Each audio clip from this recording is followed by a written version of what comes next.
അർച്ചന, ഒരു ജീവന് വേണ്ടിയുള്ള ശ്രമമാണ്. മനുഷ്യനാണെങ്കിലും മൃഗമാണെങ്കിലും ഒരു ജീവൻ ഏറ്റവും വലുതാണ് എന്ന് നമ്മൾ പറയുകയാണ്. ഇപ്പോൾ ആ രക്ഷാപ്രവർത്തകർ പില്ലറിലോട്ട് ഇറങ്ങിയോ? ഇല്ല, ക്രെയിനിൽ തന്നെയാണ്.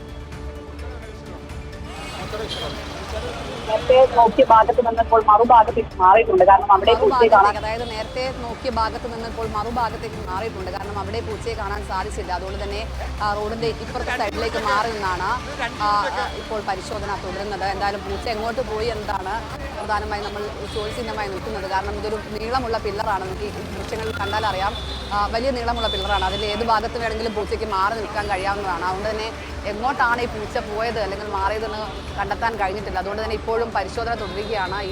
കുറച്ച് ദുർഘടമായ ദൗത്യം തന്നെയാണ്. കാരണം ഫയർഫോഴ്സ് നേരത്തെ എത്തിയെങ്കിലും ഇത്തരത്തിൽ ആ പൂച്ചയെ കണ്ടെത്താൻ കഴിയാതെ മടങ്ങേണ്ടി വന്നിരുന്നു. ഇപ്പോൾ ആനിമൽ റെസ്ക്യൂ ടീമാണ് ഈ ദൗത്യം ഏറ്റെടുത്തത്. എന്തായാലും ഒരു ജീവൻ്റെ വില അത് ഏറ്റവും വലുത് തന്നെയാണ്. അതുകൊണ്ട് തന്നെയാണ് ഈ ദൗത്യം ഏറ്റെടുത്ത് അവർ മുന്നോട്ട് വരികയും ചെയ്തത്. ഇന്നലെ തന്നെ ഇതുമായി ബന്ധപ്പെട്ടുള്ള കാര്യങ്ങളെല്ലാം തന്നെ വിലയിരുത്തിയ ശേഷമാണ് ഈ JCB ഉപയോഗിച്ച് ക്രെയിൻ അവരിവിടെ എത്തി പരിശോധന തുടർന്നത്. എന്നാൽ ഇപ്പോഴും അവിടെ പൂച്ചയെ കണ്ടെത്താൻ കഴിഞ്ഞിട്ടില്ല. ക്രെയിൻ വീണ്ടും താഴ്ത്തുന്ന കാഴ്ചയാണ് നമ്മൾ ദൃശ്യങ്ങളിൽ കാണുന്നത്. ഇനിയും ഇതിൻ്റെ മറുഭാഗത്ത് നോക്കേണ്ടി വരും. എന്തായാലും ഇപ്പോൾ പല ഓരോരോ ഭാഗങ്ങളിലായിട്ടാണ് ഇപ്പോൾ ഇത് പരിശോധന നടത്തിയത്. അവിടെയൊന്നും പൂച്ചയെ കാണാൻ സാധിച്ചിട്ടില്ല. എന്തായാലും നാട്ടുകാർ ഏറെ ആകാംക്ഷയോടെ കാത്തിരിക്കുകയാണ് പൂച്ചയെ താഴെ ഇറക്കും. നമുക്ക് നേരത്തെ ചേച്ചിയൊക്കെ വളരെ ആകാംക്ഷയോടെ, കാരണം ഒരാഴ്ച അവർ ഈ പൂച്ചയെ ഇവിടെ കാണുന്നുണ്ട്. അപ്പോൾ അതിൻ്റെ എല്ലാം തന്നെ കാഴ്ച കണ്ടതിൻ്റെ എല്ലാം തന്നെ ഒരു ദയനീയ സാഹചര്യമാണ്. കാരണം അതുകൊണ്ട് തന്നെയാണ് ആൾക്കാരെല്ലാം തന്നെ അത്തരത്തിൽ ഇവിടെ എത്തുകയും അതിനെ രക്ഷിക്കാൻ കഴിയുമെന്നുള്ള പ്രതീക്ഷയിൽ എത്തുകയൊക്കെ ചെയ്യുന്നത്.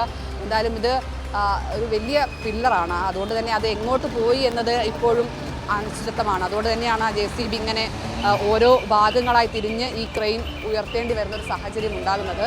എന്തായാലും 2 പേരടങ്ങുന്ന സംഘമാണ് ഇത്തരത്തിൽ ഇതിനെ രക്ഷിക്കാനുള്ള ശ്രമം തുടരുന്നത്. എന്തായാലും അധികം വൈകാതെ ഇതിനെ രക്ഷിക്കാൻ കഴിയുമെന്ന പ്രതീക്ഷയിൽ നാട്ടുകാരെല്ലാം തന്നെ ഇവിടെ എത്തുന്നുമുണ്ട്. കാരണം ഒരാഴ്ചയായി അവരിതിൻ്റെ ദയനീയാവസ്ഥ കാണുകയാണ്. വെള്ളമോ ഭക്ഷണമോ ഒന്നുമില്ലാതെ അത് തുടരുന്ന സാഹചര്യമാണ്. അങ്ങനെയാണ് നാട്ടുകാർ തന്നെയാണ് ഇതിനെ രക്ഷിക്കണം എന്നുള്ളൊരു അഭ്യർത്ഥന മുന്നോട്ട് വെക്കുകയൊക്കെ ചെയ്തത്. എന്തായാലും ഒരു ജീവൻ്റെ വില തന്നെയാണ്. എത്ര ചെറുതാണെങ്കിൽ പോലും ഒരു ജീവൻ്റെ വില തന്നെയാണ്. അതുകൊണ്ട് തന്നെ എത്ര വലുതാണെങ്കിലും അതിനെ രക്ഷിക്കുക എന്നതാണ്, അല്ലെങ്കിൽ എത്ര ദുർഘടമായ ദൗത്യമാണെങ്കിലും അതിനെ രക്ഷിക്കുക എന്നൊരു കാര്യത്തിലേക്ക് അവർ കടന്നിരിക്കുകയാണ്. എന്തായാലും പല ഭാഗങ്ങളിലായി തിരിഞ്ഞ് ആണ് ഇതിനെ ഇപ്പോൾ നോക്കുന്നത്. കാരണം പില്ലറിന് നല്ല വലിപ്പമുണ്ട്. അത് എവിടെയെങ്കിലും മാറി നിൽക്കുന്നുണ്ടാകാം, അല്ലെങ്കിൽ നമ്മൾക്ക് അങ്ങനെ പ്രതീക്ഷിക്കാം.